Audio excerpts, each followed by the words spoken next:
الحمد لله رب العالمين والصلاة والسلام على سيد الأنبياء والمرسلين وعلى آله وأصحابه أجمعين أما بعد فقد قال الله سبحانه وتعالى في كلامه أعوذ بالله من الشيطان الرجيم بسم الله الرحمن الرحيم يا أبت افعل ما تؤمر ستجدني إن شاء الله من الصابرين. وقال تعالى إجلالا وإكراما لنبيه الكريم إن الله وملائكته يصلون على النبي يا أيها الذين آمنوا صلوا عليه وسلموا تسليما. اللهم صل على سيدنا شفيعنا حبيبنا مولانا محمد وعلى آله وأصحابه أفضل صلواتك وعدد معلوماتك وبارك وسلم. محترم حضور حضرات، علماء کرام، معزز سامعین، نوجوان ساتھیوں، اللہ کا لاکھ لاکھ شکر ہے کہ اللہ سبحانہ و تعالیٰ نے ہم سب کو آج عید کا مبارک دن عطا فرمایا. اللہ کا کرم ہے کہ اللہ تعالیٰ نے ہمیں اپنی زندگی میں ایک موقع پھر نصیب فرمایا جس میں ہم اللہ سبحانہ و تعالیٰ کی اس نعمت کا شکر کر سکیں، اور یاد کر سکیں حضرت ابراہیم علیہ السلام اور حضرت اسماعیل علیہ السلام کی قربانی کو جو انہوں نے اللہ کے لیے پیش کیا تھا. انہوں نے اپنی زندگی میں ایک ایسی مثال قائم کی جس کو اللہ تعالیٰ نے قیامت تک کے لیے رکھ دیا ہے کہ جب کوئی بندہ اللہ کے حکم پر عمل کرتا ہے اور عمل ایسے کرتا ہے کہ اس امتحان میں مکمل کامیاب ہوتا ہے تو اللہ سبحانہ و تعالیٰ اس کے عمل کو قیامت تک باقی رکھ دیتا ہے. عزیزان محترم، آج عید الاضحیٰ کا مبارک موقع ہے. آپ اور ہم سب حضرت ابراہیم علیہ السلام کی زندگی اور ان کے خاندان کی زندگیوں کو ہم یاد کرتے ہیں، اور یاد کرنا ہمارے لیے ایک جذبے کا باعث بنتا ہے، ہمارے اندر عمل کرنے کا ایک جذبہ دلاتا ہے. عزیزان محترم، میں تمہید کے بغیر اپنی بات شروع کرتا ہوں کہ اللہ تعالیٰ نے حضرت ابراہیم علیہ السلام کو مختلف چیزوں کے ذریعے سے آزمایا. آج کے دن کا پیغام کیا ہے؟ ہم نے نماز ادا کر لی ہے، خطبہ بھی سن لیا ہے. اب اردو میں اپنے سمجھنے کے لیے آج کے عید کا پیغام آپ کے سامنے سنایا جا رہا ہے. عزیزان محترم، کیا پیغام ہے عید الاضحیٰ کا؟ تو حضرت ابراہیم علیہ السلام کی زندگی ہمارے لیے پیغام ہے. حضرت اسماعیل علیہ السلام کی زندگی ہمارے لیے پیغام ہے. کس طرح سے انہوں نے امتحان میں مکمل طور پر اللہ کے سامنے اللہ نے جو ان کو امتحان کے لیے جو چیزیں رکھی تھی وہ اللہ کے سامنے کامیاب ہوئے، اور اللہ نے ان کی یاد کو نہ صرف ہمارے لیے بلکہ قیامت تک آنے والے لوگوں کے لیے باقی رکھ دیا. عزیزان محترم، حضرت ابراہیم علیہ السلام جب بڑی عمر کے ہوئے، جب تک اولاد نہیں ہوئی تھی، جب تک بچے نہیں ہوئے، جب اللہ تعالیٰ نے ان کو اولاد دی، بہت دعاؤں کے بعد، بہت بڑی عمر کو پہنچنے کے بعد ان کو اولاد ہوئی. وہ اولاد حضرت اسماعیل علیہ السلام کی صورت میں تھی. جب ان کو اولاد ہوئی اور بچہ جب تھوڑا سا بڑا ہوا تو اللہ کا حکم آتا ہے کہ جاؤ ان کو لے جا کر ذبح کر دو. ابراہیم علیہ السلام اپنے بیٹے کو لے جاتے ہیں اور کہتے ہیں، اے میرے بیٹے، انی ارا فی المنام انی اذبحک، میں خواب میں دیکھ رہا ہوں کہ میں تم کو ذبح کر رہا ہوں. فانظر ماذا ترى، اے بیٹے تمہاری رائے کیا ہے، تم کیا دیکھتے ہو مجھے بتاؤ. جیسا حکم آیا تھا ایسا ساتھ میں فوری طور پہ زبردستی لے کر نہیں گئے، بلکہ اپنے بیٹے سے کہا، میں نے خواب دیکھا ہے اور خواب میں تم کو دیکھ رہا ہوں کہ میں تم کو ذبح کر رہا ہوں، تمہاری کیا رائے ہے بتاؤ. ابراہیم علیہ السلام بھی اپنی بیٹے کے اس جذبے کو دیکھنا چاہ رہے تھے، اس ایمان کے کمال کو دیکھنا چاہ رہے تھے کہ آخر وہ کیا کہتے ہیں.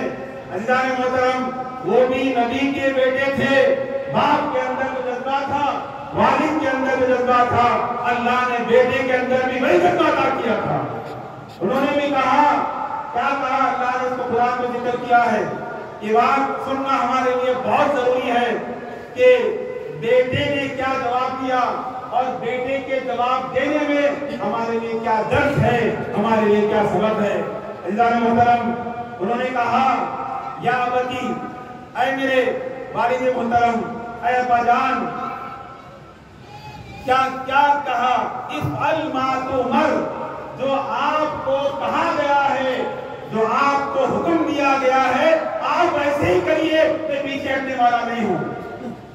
آپ کو جو حکم دیا گیا آپ وہی کام کیجیے گا۔ عزیزان محترم، آپ بتائیے، چھوٹی سی عمر ہے، شعور کی عمر ہے، ابھی پورے بڑے نہیں ہوئے، لیکن کیا تربیت تھی ان کی، اللہ تعالیٰ نے ان کے دل میں کیا بات ڈالی کہ اپنے والد محترم جو ایک نبی ہیں اور یہ بھی نبی ہیں، تو یہ جواب دے رہے ہیں کہ اے بابا جان، آپ کو جو حکم دیا گیا ہے آپ وہی کام کیجیے گا، آپ وہی کام کیجیے۔ عزیزان محترم، غور کیجیے، حضرت ابراہیم علیہ السلام نے جو جواب دیا اپنے والد کو، اس کے اندر کیا چیز کار فرما تھی، یہ تربیت کہاں سے آئی تھی؟ یہ تربیت تھی ان کے والدہ کی تربیت تھی، ان کے والدہ کی تربیت تھی اور ان کے والد کی تربیت تھی کہ انہوں نے اپنے والد کو ایسا جواب دیا، بابا جان آپ جو کرنا چاہتے ہیں کریے، میں تیار ہوں، آپ اس کو صبر کرنے والا پائیں گے اور صبر کرنے والوں میں سے اس کو آپ پائیں گے۔ یہ جواب دیا۔ آج کے اتنے بھی بچے ہیں، اتنے نوجوان ہیں، سب کو غور کرنے کی ضرورت ہے کہ آج ہمارا معاملہ ہمارے والدین کے ساتھ کیسا ہے۔ آج کے زمانے میں بچہ جیسا جیسا بڑا ہوتا ہے، جیسا جیسا بالغ ہوتا ہے، عمر بڑی ہوتی جاتی ہے، عزیزان محترم، بچے ماں باپ کے نافرمان بنتے جاتے ہیں۔ تقریباً ایسی ہو رہا ہے، تقریباً کیونکہ تربیت کا فقدان ہے، تربیت کی کمی ہے۔ بچہ جیسا جیسا بڑا ہوتا ہے ماں باپ کو جوابات دینے لگتا ہے، جیسا کوئی حکم دیے بچہ جو ہے غصے میں آ جاتا ہے، بات کرنا نہیں چاہتا، باہر دوستوں سے بات کرتا ہے، فرینڈ سے بات کرتا ہے، بات کو ایسی بات کرتا ہے، گھر میں بھی ہے تو فون میں ان کے ساتھ لگا ہوا ہے، بڑی محبت کے ساتھ اپنے دوستوں سے بات کر رہا ہے، لیکن جب گھر کے بڑے کوئی بات بولتے ہیں، آج کا بچہ بات ماننے کے لیے تیار نہیں ہے۔ تو آج کا بقرعید کا موقع ہے، عید الاضحیٰ کا موقع ہے، یہ ہم سے کیا کہہ رہا ہے؟ اور کیجئے گا، آج جتنے بھی بچے ہیں، جتنی بھی اولاد ہے، آج کا دن ہم سے تقاضا کرتا ہے کہ ہمارا عمل حضرت عیسیٰ علیہ السلام کی طرح ہونا چاہیے، ان کی طرح ہمارا عمل ہونا چاہیے، تب جا کے ہم کامیاب ہو سکتے ہیں۔ وہ تو کیا بات تھی، زبان رکھنے کی بات تھی، یہاں تو ایسا کچھ ہوتا نہیں ہے نا، کوئی بھی کام حکم نہیں دیتے ہیں بڑے، کچھ کام کرنے کے لیے کہتے ہیں، وہاں زبان کا حکم تھا، دعا کرنے کا حکم تھا، بیٹے نے اف تک نہیں کہا، تو اللہ تعالیٰ نے حضرت اسماعیل علیہ السلام کی زندگی میں ہمارے لیے نمونہ رکھا ہے، ہمارے لیے درس رکھا ہے کہ ہم بھی اپنے عمل کو ویسی بنائیں، ماں باپ کے فرما بردار بن جائیں، ماں باپ کے فرما بردار بن جائیں۔ عزیزان محترم، بچوں کی اچھی تربیت میں جہاں بچہ بڑا ہوتا ہے اس کے کام کا بھی دخل ہے، اس سے پہلے اس کے ماں باپ کے کام کا دخل ہے، ماں باپ کی تربیت کا دخل ہے۔ آج گھر کے جو بڑے لوگ ہیں اپنے بچوں کے لیے نمونہ نہیں بن پا رہے ہیں، ایک آئیڈیل نہیں بن پا رہے ہیں۔ آپ کو معلوم ہے کہ حضرت عیسیٰ علیہ السلام کی والدہ حضرت حاجرہ علیہ السلام، کیا معاملہ تھا ان کا؟ آپ نے واقعہ سنا ہے، جب عیسیٰ علیہ السلام جب پیدا ہوئے، اللہ کا حکم ہوا تھا حضرت ابراہیم علیہ السلام کو اپنی بیوی اور اپنے بچے کو لے جا کر جہاں آج کعبہ شریف ہے، مکہ مکرمہ ہے، وہاں چھوڑ کر آئی۔ ابراہیم علیہ السلام مکے کے وادیوں میں گئے جہاں پر کوئی پانی نہیں تھا، کوئی کھیت نہیں تھا، کوئی آبادی نہیں تھی، حتیٰ کہ کوئی درخت نہیں تھا، کوئی پودا نہیں تھا۔ مکے کی وادیاں تھی، چٹانیں تھی، پہاڑ تھے، وہاں پر لے گئے اور لے جا کر چھوڑ دیے۔ یہ بات کو غور سے سنیے آپ، جو میں آپ کو میسج کے طور پہ کہنا چاہ رہا ہوں۔ وہاں گئے اور جا کر چھوڑ دیا، مکے کے بعد چھوڑا، جب چھوڑ کے واپس جا رہے تھے، ان کی جو اہلیہ محترمہ حضرت حاجرہ علیہ السلام پریشان ہو گئی اور اپنے شوہر کے پیچھے دوڑنے لگی۔ ادھر بچہ تھا، بچے کے پاس آنے لگی، پھر شوہر کے پاس دوڑنے لگی۔ ایسی بار بار ہوتا رہا۔ اللہ نے محترم آپ کو پتا ہے صفا مروہ یہ دو پہاڑ ہیں مکے میں جہاں پر عمرہ کرنے والے حج کرنے والے جاتے ہیں، طواف صحیح کرتے ہیں، دوڑ لگاتے ہیں دو پہاڑوں کے درمیان میں۔ آج تو پورے پہاڑ پورے مکمل طور پہ زمانے کا منظر ہم کو نظر نہیں آئے گا، لیکن پہاڑ کی صورت کی طرف دکھتی ہے۔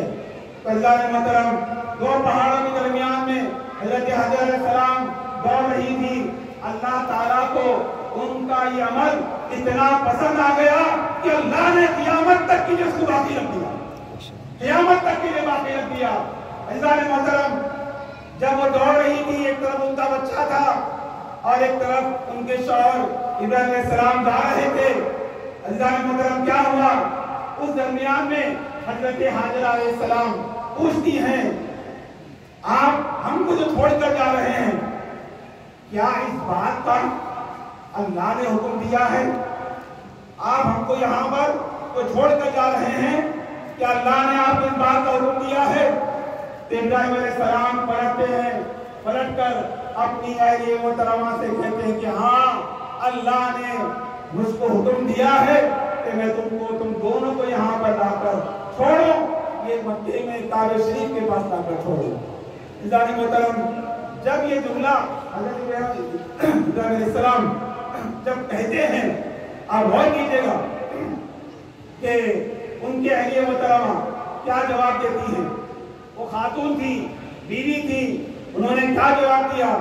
انہوں نے کہا اگر یہ اللہ کا حکم ہے تو پھر اللہ ہم کو ضائع نہیں کرے گا، اگر یہ اللہ کا حکم ہے تو اللہ ہم کو یقیناً ضائع نہیں کرے گا۔ ان کے صبر کو دیکھیے، ان کے امتحان کو دیکھیے، عورت تو عورت ہے نا، لیکن وہ ایک نبی کی بیوی تھی، ماشاءاللہ وہ سمجھتی تھی کہ ایک نبی بغیر اللہ کے حکم کے کچھ نہیں کرتے۔ جب وہ چھوڑ کر جا رہے تھے انہوں نے سمجھ لیا، جواب دینے کے بعد سمجھ لیا اگر یہ اللہ کی طرف سے ہے تو اللہ ہم کو ضائع نہیں کرے گا۔ آپ دیکھیے آج کے زمانے کی خواتین بھی ہیں، آج کے زمانے کی عورتیں بھی ہیں، ان کا کیا عمل ہے؟ دنیا کی طرف وہ رغبت ہو گئی آج کہ ہر بات میں خواتین ہو یا کوئی بھی فرد ہو دنیا کی طرف دیکھتا ہے، دنیا کو چاہتا ہے، لیکن آج ہم اس بات کے لیے تیار نہیں ہیں کہ اللہ کی مرضی کس بات میں ہے، اللہ کی رضا کس بات میں ہے۔ ہم اس بات کے لیے آج آمادہ نہیں ہیں۔ ہم پہلے یہ دیکھتے ہیں دنیا میں کیا ہو رہا ہم ایسا کریں گے، دنیا میں کیا چل رہا ہم ایسا کریں گے، دنیا میں کون سا فیشن چل رہا ہے تو ویسے ہی ہم کرنے جا رہے ہیں۔ آج ہمارے معاشرے میں یہ بات عام ہو چکی ہے۔ آج کا دن، عید الاضحیٰ کا دن، بقرعید کا دن ہم کو اس بات کی طرف لے جاتا ہے اور یاد دلاتا ہے کہ حضرت حاجرہ علیہ السلام کے عمل کو دیکھیے۔ وہاں جب چھوڑنے جا رہے تھے نا، کوئی روم نہیں تھا، کوئی آرام کرنے کے لیے بستر نہیں تھا، کوئی روم نہیں تھا، کوئی سامان نہیں تھے، نہ بیٹھنے کی کرسی تھی، نہ فیان تھا، نہ اے سی تھا، کوئی چیز کا تصور نہیں تھا۔ کیا ہے؟ اوپر آسمان ہے، نیچے زمین ہے، اطراف سے پہاڑ ہے۔ ایسے مقام پر آپ رہ کر آپ نے دنیا کو بتایا، رہتی دنیا تک آنے والے لوگوں کو بتایا کہ جب اللہ کا حکم ہوتا ہے اللہ کے حکم پر عمل کرنا ایک مومن کی نشانی ہوتی ہے، اور مومن اللہ کے حکم پر عمل کرنے میں اپنے لیے سعادت مندی سمجھتا ہے۔ آج کے خواتین کو سیکھنا چاہیے۔ حضرت حاجرہ علیہ السلام کے ان کی زندگی میں ایک درس ہے، ایک سبق ہے تمام خواتین کے لیے۔ اللہ نے محترم ابراہیم علیہ السلام بھی جب جا رہے تھے نا، جب جواب دیتے اپنی بیوی اور اہلیہ محترمہ کو، تو انہوں نے کیا کیا؟ جیسا آگے گئے جا کر انہوں نے دعا کی۔ دیکھیے ان کا بچہ ہے، ان کی بیوی ہے، تو کیسے چھوڑ کے جا سکتے ہیں بتائیے؟ لیکن اللہ کا حکم تھا، ان کی مرضی نہیں تھی، اللہ کی مرضی تھی۔ وہ نہیں چاہ رہے تھے، اللہ چاہ رہا تھا، اس لیے چھوڑ کر جا رہے تھے۔ جب جاتے جاتے آگے بڑھے تو دعا کی، اے اللہ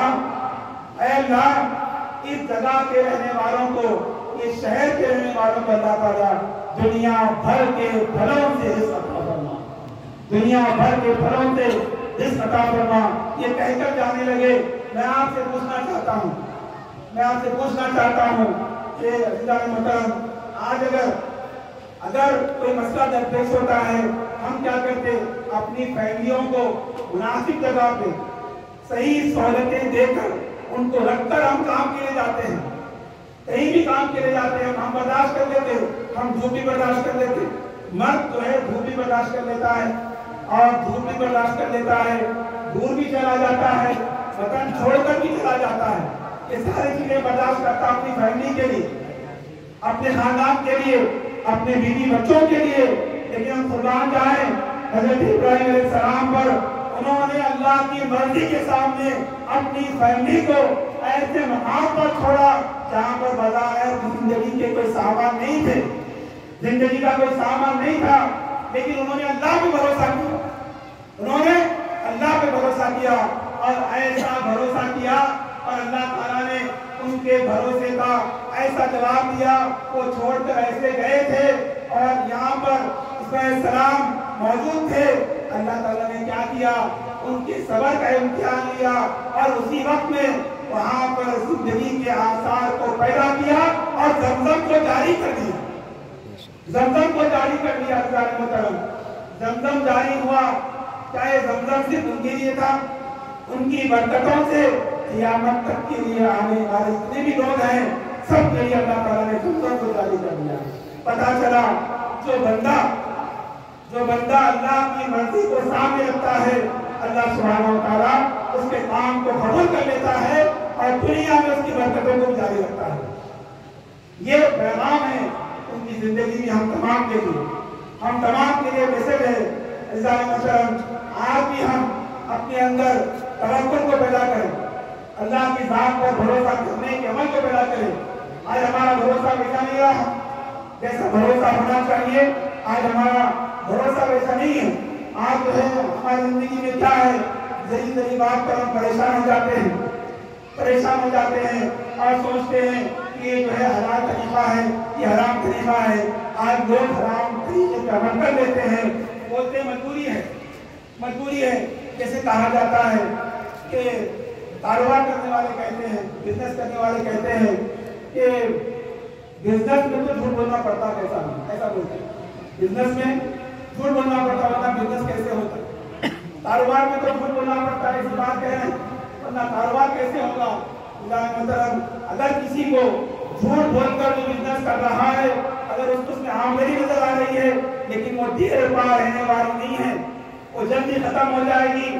اگر سچ بول کر حلال کے ساتھ میں, حق کے ساتھ میں اگر انسان کم پیسے بھی اگر کماتا ہے تو اللہ سبحانہ و تعالیٰ اس کی زندگی میں, اس کے مال میں اور اس کے تمام کاموں میں ایسی برکت عطا فرماتا ہے کہ اس کی دنیا بھی اچھی ہو جاتی ہے اور آخرت بھی کامیاب ہو جاتی ہے. عزیزان محترم, بہرحال آج کے دن کا مقصد کیا ہے کہ ہم یاد کریں حضرت ابراہیم علیہ السلام کی زندگی کو, ان کی فیملی کی زندگی کو, اور ہم کوشش کریں کہ ہماری فیملی بھی ایسی رہے, ہمارے فیملی کے اندر بھی ایسی جذبات رہیں, ایسے دین پر عمل کرنے والے ہوں, ایسے اللہ کی ذات پر بھروسہ کرنے والے ہوں, ایسا صبر کرنے والے ہوں, ایسا اللہ تعالیٰ پر یقین رکھنے والے ہوں. ایسا اپنے آپ کو ہم کو بنانا پڑے گا. عزیزان محترم, حضرت ابراہیم علیہ السلام جیسا میں نے شروع میں کہا, جب ان کے بیٹے بڑے ہو گئے, باشعور ہو گئے, ذبح کرنے کے لیے لے کے چلے گئے. جب جو ہے ذبح کرنے والے تھے, واقعہ نہیں کہہ رہا ہوں, واقعہ تو بہت بڑا ہے, وقت ختم ہو رہا ہے, لیکن عزیزان محترم جب ذبح کرنے والے تھے اللہ تعالیٰ نے ان کو ہٹا دیا اور وہاں پر ایک دلہا آ گیا, دلہا ذبح ہو گیا. یہ واقعہ تو آپ جانتے ہیں. اللہ تعالیٰ نے کیا بتایا کہ انہوں نے اپنے لخت جگر کو اللہ کی مرضی کے سامنے قربان کرنے کے لیے تیار ہو گئے, بلکہ قربان کرنے کے لیے چھری کو پھیر بھی دیا. اللہ تعالیٰ نے ان کا امتحان لیا اور امتحان میں وہ کامیاب ہو گئے. اللہ تعالیٰ نے ان کے بیٹے کو ہٹا دیا اور وہاں پر دلہا آ گیا. عزیزان محترم, جب بھی بقرعید آتی ہے, جب بھی عید الاضحیٰ آتا ہے, ہم کو سوچنے کی ضرورت ہے کہ ہمارے لیے آئیڈیل کون ہے, ہمارے لیے نمونہ کون ہے. آج نوجوان کیا کر رہے ہیں؟ خاص طور پہ میں عید کے دن میں نوجوانوں سے کہنا چاہتا ہوں, آج نوجوانوں نے کس کو اپنا آئیڈیل بنا لیا ہے. نوجوانوں نے آج کہ دنیا بھر کے جو لوگ نظر آتے ہیں ان کو بنا لیا اور کہہ رہے ہیں کہ ہمارے لیے رول ماڈل ہے. ہرگز نہیں ہو سکتے.